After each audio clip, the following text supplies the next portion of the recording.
नमस्कार देश के नौजवानों और लालों लालियों। तो हम जो क्लास आपकी चल रही है, ठीक है, कक्षा 11 केमिस्ट्री बोले तो यहाँ पर आपकी बायो वाली केमिस्ट्री भी यही चलती है, ठीक है, और जो आपकी मैथ की केमिस्ट्री है वो भी यही चलती है। और जो एग्रीकल्चर वाले हैं उनके थोड़ा बहुत कन्फ्यूजन ये है कि शायद नहीं, नौजवानों अलग नहीं चलती है, 11th की केमिस्ट्री यही चलती है, कोई अलग से नहीं चलेगी। यही बातें आपको वहाँ पे पढ़नी पड़ेगी। केवल और केवल एग्रीकल्चर वालों की क्या होता है, एक जगह बोले तो 12th के अंदर केवल और केवल माटी घुमाई जाती है, वहाँ पर उसकी चेंज होगी। जबकि 11th में पूरा सिस्टम यही चलता है जो यहाँ पर जो बायो वालों की चलता है। तो आप ये मत सोचना, यदि कोई मान लीजिए जेट का बंदा है तो वो तो सोच लेना कि उनको तो पढ़नी पड़ेगी, उनको तो पढ़नी पड़ेगी। पिछली बार एक नौजवान था, पिछली बार का मतलब 2 साल पहले की बात है, तो उस नौजवान को लगा कि पहले तो 11th तो कहने का मतलब वो जैसे नॉर्मल पढ़ता है ना, एग्रीकल्चर क्लास में लेके पढ़ लिया।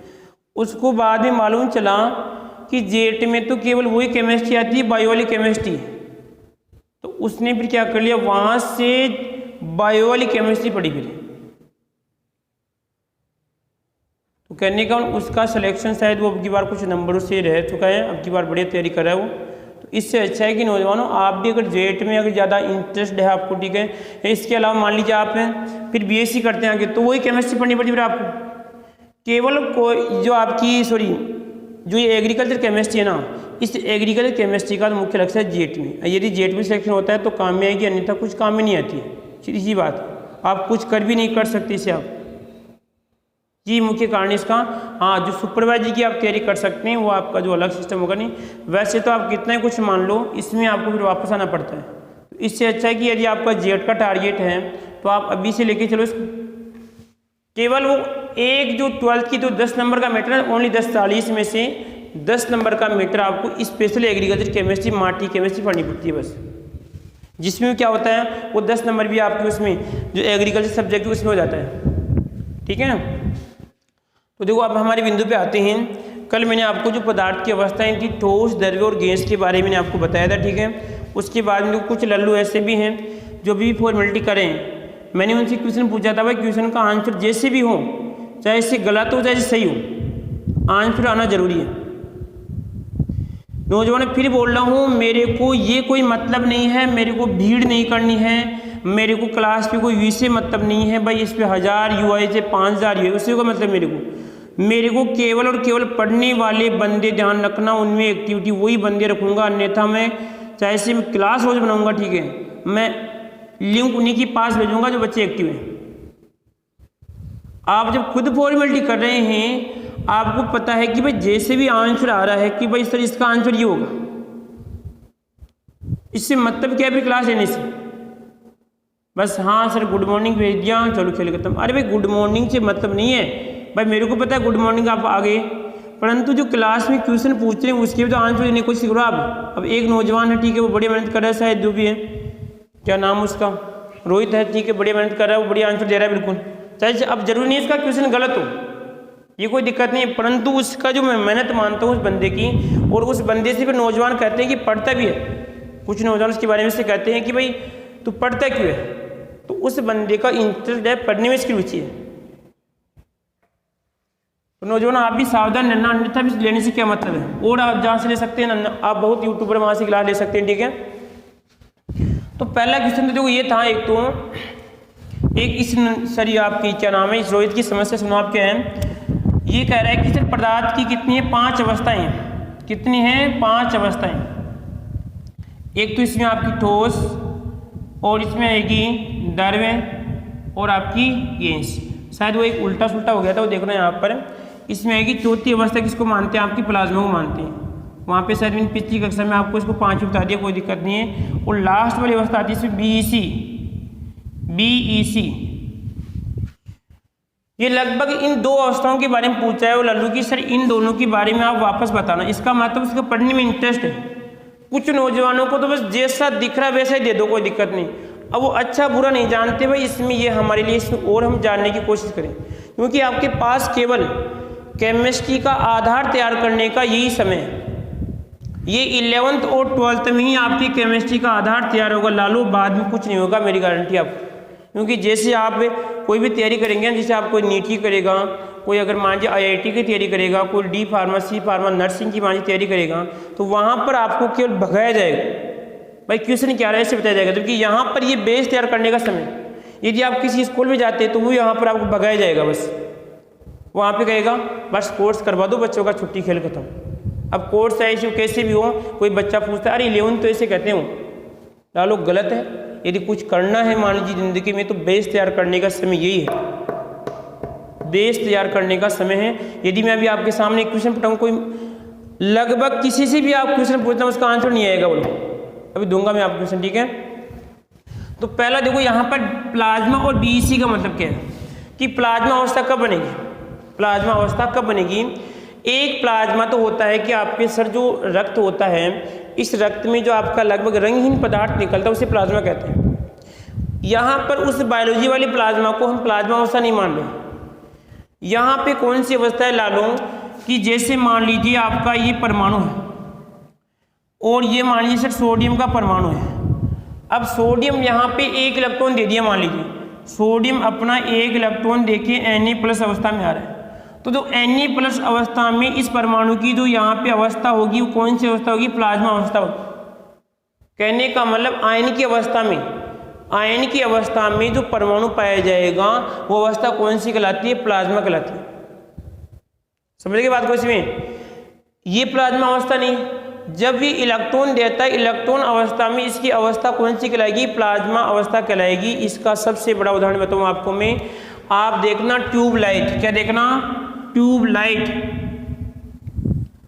इस ट्यूबलाइट में देखना ध्यान से, आप जब लाइट जली होती है उस समय देखना, इसमें जो लगभग इस प्रकार आपको इन हवा की तरह कुछ उड़ती हुई दिखाई देंगे, इसके अंदर आपको हवा की तरह उड़ती हुई दिखाई देते हैं। तो वो होता है इसमें कि ये ट्यूबलाइट, इस प्लाज्मा ट्यूबलाइट में जो गैस भरी होती हैं वो कौन सी अवस्था में होती है लालू, प्लाज्मा अवस्था में पाई जाती है। कहने का इलेक्ट्रॉन प्लाज्मा अवस्था में क्या करते हैं, गमन करते हैं। इस प्रकार दौड़ते देखना आप ध्यान से कभी, अगर आपके घर में ट्यूबलाइट है, मगर उसमें नहीं होगा, जो शायद CA में शायद नहीं दिखेगा आपको, ट्यूबलाइट जो लंबी वाली आती है ट्यूबलाइट, उसमें देखना ध्यान से, बिल्कुल ऐसे दौड़ते हुए दिखेंगे आपको। कोई आपके सिर कौन भगा रहा है, इससे अंदर देखना ध्यान से, अंदर नहीं गौर से देखना उसको एक बार। तो कौन सी अवस्था पाई जाएगी, इसमें प्लाज्मा अवस्था पाई जाती है, इस बात का ध्यान रखना, ठीक है। उसके बाद में सर आपकी कौन सी है, BEC। BEC आपकी, ये देखो BEC कब बनती है, BEC कब बनती है, जैसे मान लीजिए यहाँ पर ये कोई घनत्व है, क्या है, घनत्व है। इन लगभग मान लीजिए जो भी आपका कोई 50 मीटर या 50 किलोग्राम प्रति आयतन का घनत्व है।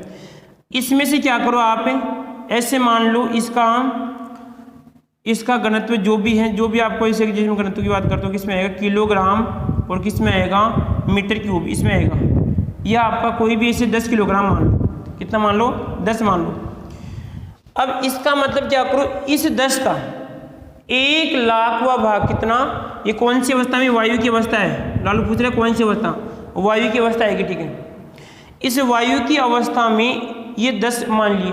अब इस 10 का कौन सा भाग, 1,00,000वां भाग, कौन सा, 1,00,000वां भाग निकालेंगे, कौन सा, 1,00,000वां भाग निकालेंगे। यानी कहने का मतलब है यदि मान लीजिए कितनी है, यदि ये पूरा घनत्व 1,00,000 है, कितना है, 1,00,000 है, तो 1,00,000 में से एक भाग निकाल कर इस पूरी को क्या मान लो सर, 1,00,000 है, वायु है, 1,00,000 वायु का घनत्व है। उनमें से 1,00,000वां भाग एक निकाल कर यदि इसे ठंडा करते हैं, इसे निकाल कर यदि ठंडा करते हैं, तो ठंडा करने पर जो अवस्था बनेगी कौन सी कहलाएगी, BEC कहलाएगी, बोस आइंस्टीन कंडेंसेट कहलाती है। समझ गए लल्लू। फिर देखो वापस, यदि मान लीजिए कोई वायु का घनत्व है और वायु का घनत्व कितना है, 1,00,000 किलोमीटर प्रति क्यूब है, मीटर, हाँ किलोमीटर सॉरी किलोग्राम प्रति मीटर क्यूब है। उनमें से क्या करता है, इसमें से 1,00,000 में से 1 किलोग्राम प्रति मीटर क्यूब निकालेगा और निकाल के जब इसको ठंडा करता है, ठंडा करने पे जो अवस्था बनेगी कौन सी कहलाएगी, BEC कहलाएगी। इस बात का ध्यान रखना, ठीक है। अरे कोई दिक्कत किसी को इसमें? अब क्योंकि हमारी जो दैनिक की जो आम बोलचाल की भाषा में कहें कि जो हमारे आसपास का वातावरण है इसमें लगभग यही काम में आती है 3, बाकी अवस्थाएं तो सर कौन सी हैं, ये तो आपकी इलेक्ट्रॉन वाली अवस्था है। अब देखो ये अवस्थाएं कोई नई नहीं है, ये अवस्थाएं आप पहले पढ़ चुके हैं, ये अवस्थाएं पहले आप 9th क्लास में पढ़ चुके हैं, परंतु कमी क्या है, आपको भगाया वहाँ पर, आपको वहाँ पर भगाया गया है कि बस 9th तो है, 9th इसमें क्या पढ़ेंगे, अरे कोर्स करवा देंगे, बस रीडिंग मार दी, छुट्टी, खेल खत्म। अरे बच्चों यही तो है सबसे बड़ी समस्या, क्योंकि बच्चों के अंदर सबसे की इंटरेस्ट जागृत नहीं होता है। क्यों नहीं होता है? क्योंकि उनको पढ़ाई ऐसे जाता है। यदि कोई बच्चा पूछ रहा है बैठ जा, तेरे को ज़्यादा बताऊंगे वैसे बोलते हैं, वो सबसे बड़ा गलत है। यदि बच्चों को एक बार समझ में आ जाएगा तो ऑटोमेटिक कहेगा कि मैं तो ये करूँगा इस। यदि आप भी कभी बच्चों को शिक्षण कार्य करो, ठीक है, तो पहले बच्चों में इंटरेस्ट डेवलप करो इसमें कि बच्चा क्या मांग रहा है। मैं आपको बता रहा हूँ, कोई चीज़ आपकी समझ में नहीं आ रही, खेल खत्म। अरे 10 चीज़ पढ़ने से कोई एक अच्छी चीज़ पढ़ लो, 10 किताबें पढ़ने की बजाय एक अच्छी किताब पढ़ लो, बराबर है देश के नौजवानों। कोई कहते हैं कि मैं तो 10 किताबें पढ़ ली, अरे 10 किताब पढ़ने से एक अच्छी किताब पढ़ लो, ढंग से पढ़ लो, वो काम करेगी आराम से, ठीक है लालो। तो कभी भी ध्यान रखना, क्योंकि ये जो संस्थाएं हैं ना भाई, वो कोर्स पे टिकी हुई, बस कोर्स करवाऊँ बच्चों का, कोर्स करे, कोर्स में क्या रखा है, बच्चों को सिखाओ। तो यहाँ पर अवस्था आ गई, ठीक है। आगे देखो उसके बाद में और कोई क्वेश्चन था क्या इसका? हाँ एक क्वेश्चन था, हाँ और भी दिए थे क्वेश्चन, ठीक है। एक दिया था मैंने आपको कार, उसका बिल्कुल क्वेश्चन का आंसर नहीं आया, ठीक है। एक बार सोचना, मैं वीडियो देखता हूँ कितना हो गया, 12 मिनट का हो गया। देखो इधर एक क्वेश्चन में नहीं दिया था आपको कि जो कार्बन डाइऑक्साइड है, बिल्कुल आप अच्छे से जानते हो, घर वाले आप में बिल्कुल घर में रोज प्रयोग करते हैं। मैंने कहा था कि जो ऑक्सीजन है, ऑक्सीजन क्या होती है, जलाने में सहायक, क्या होती है बताओ, जलाने में सहायक होती है। और जबकि कार्बन डाइऑक्साइड क्या होती है, कार्बन डाइऑक्साइड बुझाने में क्या होती है, सहायक होती है। क्या होती है, बुझाने में सहायक होती है। ये तो उसके बाद में एक बात कौन सी थी कि जब हम श्वसन क्रिया करते हैं तो श्वसन क्रिया में सर हम ऑक्सीजन लेते हैं और कार्बन डाइऑक्साइड बाहर निकालते हैं। अब एक नौजवान क्या कर रहा है, यहाँ पे कोई चूल्हा बना हुआ है और इस चूल्हे में क्या कर रहा है, वो फूंक लगा रहा है। तो फूंक लगाने में बताओ कौन सी गैस जाएगी, सर कार्बन डाइऑक्साइड जाएगी। तो यहाँ पे सर आपने क्या लिखा कि कार्बन डाइऑक्साइड तो बुझाने में सहायक होनी चाहिए, तो सर यहाँ पे चूल्हा बुझना चाहिए, जलना चाहिए, बुझना चाहिए यहाँ पर, फिर समस्या क्या हुई। तो देखो इसका कारण क्या है, मैंने आपको बोला कि हमारा जो वायुमंडल है, इस वायुमंडल में लगभग कितनी है, 78%, कितनी है, 78% नाइट्रोजन है, और लगभग आपकी कितनी है, 20% के आसपास ऑक्सीजन है, ठीक है, और लगभग 1 या 2% आपकी अन्य गैस है। इसका मतलब ये हुआ कि जब आप श्वसन क्रिया करते हैं, जब आप श्वसन क्रिया करते हैं, श्वसन क्रिया करते समय आपके शरीर में अन्य गैसें भी जाती हैं, अन्य गैसें भी साथ में जा रही हैं, अन्य गैसें भी साथ में जा रही है। नाइट्रोजन भी जाती है आपके शरीर में, आपके शरीर में ऑक्सीजन भी जाती है, और जैसे आपकी अन्य गैसें हैं, ठीक है, साथ में कार्बन डाइऑक्साइड भी जाती है, सभी जाती है, साथ में अन्य गैसें भी जाती हैं। यानी कहने का मतलब ये हुआ कि जैसे सर मान लीजिए जानी चाहिए थी कितनी, 10, और जा रही कितनी बताओ, ऑक्सीजन तो जानी चाहिए 10 पर, कितनी, 1 ही जा रही फेफड़ों के पास। तो अब ऐसे बताओ, जब फेफड़ों के पास 1 ही जा रही तो 1 ही तो क्या आएगी, CO2 आएगी ना इसमें। तो इसमें जब आप फूंक मारेंगे ना इसमें, तो इसमें क्या होती है, CO2 की मात्रा कम होती है, क्योंकि जब आपके शरीर में O2 ही कम जा रही है, अन्य गैसें जा रही है, और अन्य गैसों में कोई परिवर्तन होगा नहीं, वो जैसे जाएगी वैसे वापस आ जाएगी। तो इसमें क्या हुआ कि जब O2 आपके शरीर में जा रही है, जितनी O2 जाएगी उतनी CO2 आएगी। यदि सर 1 CO2 जाएगी तो 1 CO2 बाहर आएगी, तो इस यहाँ पे क्या होता है, उस आप जब फूंक मारते हैं उस फूंक में CO2 कम होती है, CO2 क्या होती है, कम होती है। तो इसलिए क्या करते हैं कि यहाँ पर आप जब फूंक मारते हैं तो अन्य गैसों के दबाव के कारण, क्योंकि CO2 कम है, यदि CO2 ज़्यादा होती तो बुझ जाएगा, CO2 इसमें क्या होती है, कम होती है। ठीक है, एक कारण और बताऊँ मैं आपको, यदि आप शुद्ध ऑक्सीजन लेते हैं तो फेफड़े जल जाएंगे आपके, इतनी दाहक प्रवृत्ति होती है ऑक्सीजन की। शुद्ध ऑक्सीजन आप ले ही नहीं सकते लालो। आपने भी सुना होगा कि यदि मान लीजिए आप स्वस्थ व्यक्ति को ज़्यादा लंबे समय तक ऑक्सीजन देते हैं तो चल जाएगा तुरंत। अभी कोरोना काल में आपको पता है, आपने देखो सिलेंडर का विशेष दाब रखा जाता है। इसका कारण क्या है कि यदि ज़्यादा ऑक्सीजन जाएगी लल्लू मर जाएगा, लल्लू मर जाएगा, ध्यान रखना इस बात का। ठीक है, तो इसका कारण क्या था इसमें कि यहाँ पर पूर्ण रूप से शुद्ध यहाँ पर ना तो ऑक्सीजन आती है और ना ही कार्बन डाइऑक्साइड से बाहर निकलती है। इसलिए क्या होता है, इसमें अशुद्ध रूप होता है। अशुद्ध रूप के कारण क्या होगी, आसानी से आपका चूल्हा जल जाता है। ठीक है, एक क्वेश्चन था कि सर वायु का था, एक किसका था, इसमें वायु का क्वेश्चन था। तो वायु बताओ मिश्रण समांगी है विषमांगी, ऐसा क्वेश्चन दिया था मैंने आपको। देखो वायु की बात करें तो वायु तो श्री लल्लू का बिल्कुल सही है, रोहित नौजवान का क्वेश्चन क्या बिल्कुल सही है। वायु का मतलब क्या होता है कि विषमांगी। अब देखो इसमें क्या होते हैं सर, आपके धूल के कण भी पाए जाते हैं, इसमें आपकी नमी भी पाई जाती है, इसमें गैस भी पाई जाती है, तो सर मिश्रण है। अब मिश्रण कैसा है कि अब वायु को हम देखें तो आपको धूल के कण दिखाई दे सकते हैं। इसका उदाहरण क्या लल्लू आपको बताऊंगे, इसका टिंडल प्रभाव। क्या है, टिंडल प्रभाव।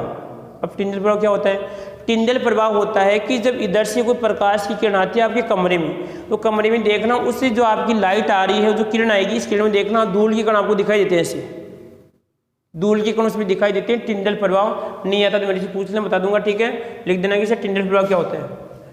तो क्या होता है इसका, किस में आएगा बताओ, विषमांगी। क्या आएगा इसमें, विषमांगी मिश्रण होगा। ये तो हमारे जो क्वेश्चन थे उसका आंसर थी। ठीक है, अगली देखो इसके बाद में अब हम पढ़ेंगे जो अगला हमारा बिंदु होगा, पदार्थ की बात करेंगे। तो पदार्थ में हमने क्या पढ़ लिया, उसकी अवस्थाओं के बारे में पढ़ लिया। अब मैं आज क्वेश्चन देके जाऊंगा आपको। ठीक है, कि पदार्थ के गुण पढ़ेंगे। क्या पढ़ेंगे, हमें जो पदार्थ हैं पदार्थ के गुण पढ़ेंगे। तो पहले आपको ये बताना है कि गुण किसे कहते हैं, ये बताओ मेरे को कि गुण की हम किसे गुण कहते हैं। कोई गुण का कोई पहचानने का सिस्टम तो होगा ना, बताओ रे, तो गुण किसे कहते हैं या गुणों की पहचान किसके आधार पे होती है।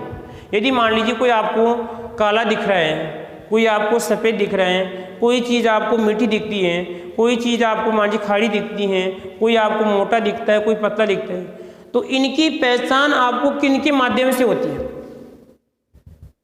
इनकी पहचान आपको किन के माध्यम से होती है। लालो सोच लो फुर्ती से। भाई मैंने कहा कि कोई काला है, कोई लंबा है, कोई गोरा है, कोई मीठा, कोई छोटा मोटा, जो भी है, उनकी पहचान आपको किनके माध्यम से होती है। तो लालू यहाँ पे ध्यान रखना कि हमारे शरीर में ज्ञान प्राप्त करने की 5 ज्ञानेंद्रियां हैं। कितनी हैं, 5 ज्ञानेंद्रियां हैं। अरे कितनी है, 5 ज्ञानी इंद्रियां हैं। इस बात का ध्यान रखना है। कितनी है, 5 ज्ञानेंद्रिय है। इनके माध्यम से हम ज्ञान ग्रहण करते हैं लालो, और 5 ही कर्मेंद्रियां होती हैं। तो 5 ज्ञानेंद्रिय कौन कौन सी है, देखो यहाँ पर पहली ज्ञानेंद्रिय की बात करते हैं, सर आपका कान दिख रहा है सभी को। दूसरी कहलाती है सर आपका नाक, ठीक है। और तीसरी आएगी जैसे आपकी आँख, और लगभग एक कौन सी आएगी इसमें आपकी जीहा, यानी बोले तो आपकी जीभ, और एक आएगी सर लास्ट में कौन सी, त्वचा। अब बताओ क्या इसके अलावा कोई आपको ज्ञान प्राप्त करने का स्रोत है क्या। और जैसे मान लीजिए मैं आपको बोल रहा हूँ, मैं आपके सामने प्रवचन दे रहा हूँ, ठीक है, तो प्रवचन आप कान के माध्यम से सुन रहे हैं। मैं आपके सामने यहाँ पे डांस कर रहा हूँ, किसके माध्यम से, आंखों से आप देख रहे हैं। परंतु सर अभी आपके नाक, जीभ और त्वचा कुछ काम नहीं कर रहे। यानी आप जो मेरी क्लास किनके माध्यम से ले रहे हैं, कान और आंख से माध्यम से ले रहे हैं, ठीक है। परंतु मान लीजिए कोई आपको फूल की जो खुशबू सूंघनी है, कोई आसपास आपके वो कहते हैं कि आज तो यहाँ पर कुछ बन रहा है, आज तो यहाँ पे कुछ ही बन रहा है। तो इसका किसके माध्यम से? सर यहाँ पर आपके नाक के माध्यम से। ठीक है। दूसरी बात की सर यहाँ पे मीठा है या खारा? मीठा सो मीठा बया, खारा सो खारा बया। तो मीठा या खारा, कड़वी है, मीठी है। ठीक है। इसकी पहचान किससे होती है? सर जीभ से होती है। अब सर यहाँ पे गरम है या ठंडा? हाथ लगा के देखते हैं, आज तो गरम गरम वायु आ रही है इधर से। ठीक है। इसकी पहचान किससे होती है? त्वचा से होती है। आया कुछ समझ में? तो यहाँ पे ज्ञान प्राप्त करने के 5 यहाँ पे स्रोत हैं, और यदि हम इनके माध्यम से जिनका अध्ययन करते हैं, जिनको लेते हुए क्या कहलाते हैं? आपके गुण कहलाते हैं। क्या कहलाते हैं? गुण कहलाते हैं। यदि मान लीजिए कोई आपको ऐसे मान लीजिए कोई वस्तु है, ऐसे मान लीजिए आपको दिख रहा होगा कि मान लीजिए आप किसी की आँख की मान लीजिए खराब नहीं होनी चाहिए, मैं से उदाहरण के लिए मान लीजिए किसी की चक्षु दोष है, तो वो क्या करता है? किसी वस्तु को ध्यान रखना, उसकी पढ़ने की लिपि होती है ब्रेल लिपि। कौन सी होती है? ब्रेल लिपि। वो क्या करता है? ऐसे स्पर्श करके देखता है। तो बताओ किसकी? त्वचा के माध्यम से ज्ञान प्राप्त कर रहे हैं। अरे आई नहीं बात समझ में? ठीक है। मान लीजिए आप किसी अंधेरे कमरे में हैं। क्या है? अंधेरे कमरे में, और बिल्कुल कमरा खाली है, और आपके कमरे में मान लीजिए, जैसे मान लीजिए आप कोई ट्रेनिंग करेंगे, ट्रेनिंग, तो आपको कहने का मतलब है आंखों को बंद करके आवाज़ के माध्यम से कौन क्या आ रहा है, इस प्रकार आपको पहचानने की ट्रेनिंग दिलाई जाती है एकदम। यदि मान लीजिए आप कहते हैं ना ऐसे हो, जो प्रार्थना में से हुआ जो करते, ठीक है, ये देश के नौजवान एकाग्रता बढ़ाने का सिस्टम होता है। कान क्या करते हैं? बैलेंस करते हैं। इसमें आप जितना अपने आप पे बैलेंस कर सकते हैं, उतनी ही आपकी एकाग्रता की शक्ति क्या होती है? बढ़ती है। इसी प्रकार आंखें आप जानते हो, ठीक है, किसी चीज़ को हम देख रहे हैं तो सीधी बात आपकी होती है ज्ञानेंद्रियों की। ठीक है। इसी प्रकार आप जीभ हैं, त्वचा से भी जानते हैं। इसका मतलब गुण कौन से कहलाएंगे? जिनको हम ज्ञानेंद्रियों के माध्यम से ग्रहण करते हैं, उससे भी क्या कहलाते हैं? आपके गुण कहलाते हैं। ठीक है। अब आते हैं कि सर पदार्थ की बात करें। अब कर्म इंद्रियां, यदि कर्म इंद्रियां पूछना आता है तो बनी याद बोलना कि सर कर्म इंद्रिया क्या होती है। अब आता है पदार्थ के गुण। तो देखो यहाँ पे पदार्थ के मुख्य रूप से 2 ही गुण हैं। कितने? 2 गुण हैं। एक तो कहलाएगा भौतिक गुण, कल एक नौजवान की समस्या चल रही, ठीक है। एक कहलाएगा इसमें रासायनिक गुण। क्या कहलाएगा? एक है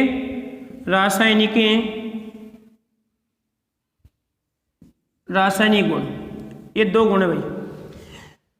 पदार्थ के 2 गुण होते हैं लालों, एक तो भौतिक गुण होता है, एक इसमें आपका रासायनिक गुण होता है।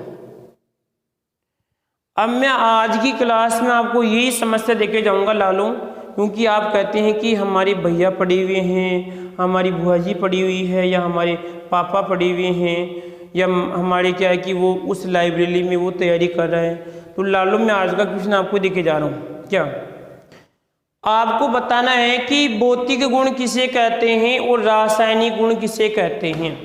परिभाषा तो मैं बता दूं आपको कि पदार्थों के भौतिक गुणों में परिवर्तन होता है, जिनको हम क्या करते हैं? देख सकते हैं, माप सकते हैं। इनके संगठन में परिवर्तन नहीं होता है, उसे क्या कहते हैं? भौतिक गुण कहते हैं। जिनके संगठन में परिवर्तन नहीं होता उसे क्या कहते हैं? रासायनिक गुण कहते हैं। परंतु हमें तो वैसा भी नहीं चाहिए। हमें तो किसी अनपढ़ व्यक्ति को समझाना है, हमें तो किसी अनपढ़ व्यक्ति को समझाना है कि रासायनिक गुण क्या होते हैं, भौतिक गुण क्या होती है। तो ये जानकारी आपको करनी है और कमेंट में आपको आंसर देना है कि हाँ सर इस प्रकार हम रासायनिक गुण बता सकते हैं, इस प्रकार हम भौतिक गुण बता सकते हैं। पदार्थ के 2 गुण होते हैं, भौतिक गुण और आपके रासायनिक गुण होते हैं। इन्हीं के आधार पर क्या होती है? आपकी रासायनिक अभिक्रियाएं होती है। तो लालो उसके बाद में आगे मैं दे रहा हूँ, ठीक है। आगे देखो यहाँ पर 23 मिनट की है, 5 मिनट और देख लो। ये क्वेश्चन आपके लिए छोड़ रहा हूँ, यहाँ पर ध्यान रखना। ये क्वेश्चन आपके लिए कल आपको बताना है, ठीक है। उसके बाद में आता है अगला हमारा बिंदु, आता है, ठीक है, पदार्थ का मापन। क्या आता है? पदार्थ का मापन। पदार्थ का मापन। अब मापन का मतलब क्या होता है? मापन का मतलब क्या है कि जैसे मान लीजिए मैं से कहूं ये मार्कर लंबा है, ये मार्कर है लंबा है, और मैंने कहा कि मार्कर 5 लंबा है। अब 5 क्या है बताऊं? 5 क्या है? कोई 5 मीटर है, किलोग्राम है, आयतन है, क्या है? यदि मैं से कहूं कि ये सर मार्कर है और ये मार्कर कितना है? 5 है। अब 5 क्या है? कोई लंबाई है, मीटर है क्या? एक तरीका लिख दिया मैंने यहाँ पे 5 लिख दिया, और एक लिखा मैंने सर यहाँ पे ये कितना है बताओ, 5 मीटर है। इसका मतलब दो बात निकल के आ रही है, किसी भी भौतिक राशि को प्रदर्शित करने के लिए या किसी भी पदार्थ की मात्रा को प्रदर्शित करने के लिए कम से कम हमारे पास दो वैल्यू होनी चाहिए। एक तो यहाँ पर संख्यात्मक मान क्या होना चाहिए बताओ, एक तो संख्यात्मक मान,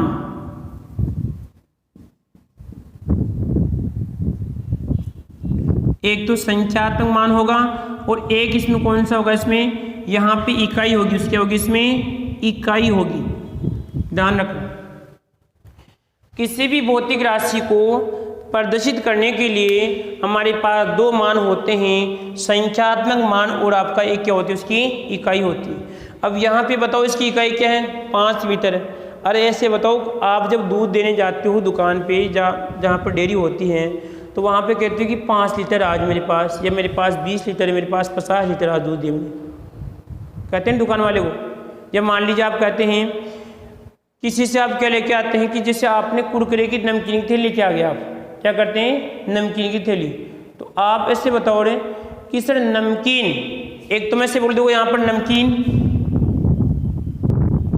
क्या बोला मैंने, नमकीन, और एक नमकीन की थैली, नमकीन की थैली। इसका मतलब सर यहाँ पर आपकी इकाई कहाँ पे, इसका मतलब ये हुआ इस नमकीन में तो केवल यहाँ पे पदार्थ है, और यहाँ पे देखो इस पदार्थ का साथ में इकाई भी है, कि ये थैली किसको बता रही है, थैली में बताया कि या तो कितने की सर 500 ग्राम की होगी थैली, या कितनी की होगी 250 ग्राम की थैली होगी, तो ग्राम साथ में आ रहा है, इसमें ग्राम साथ में आ रहा है।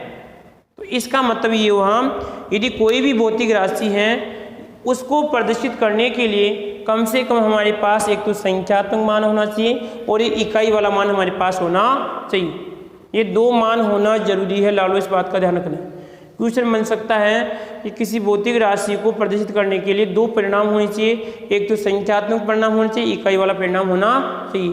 जैसे मान लीजिए आपने लिखा,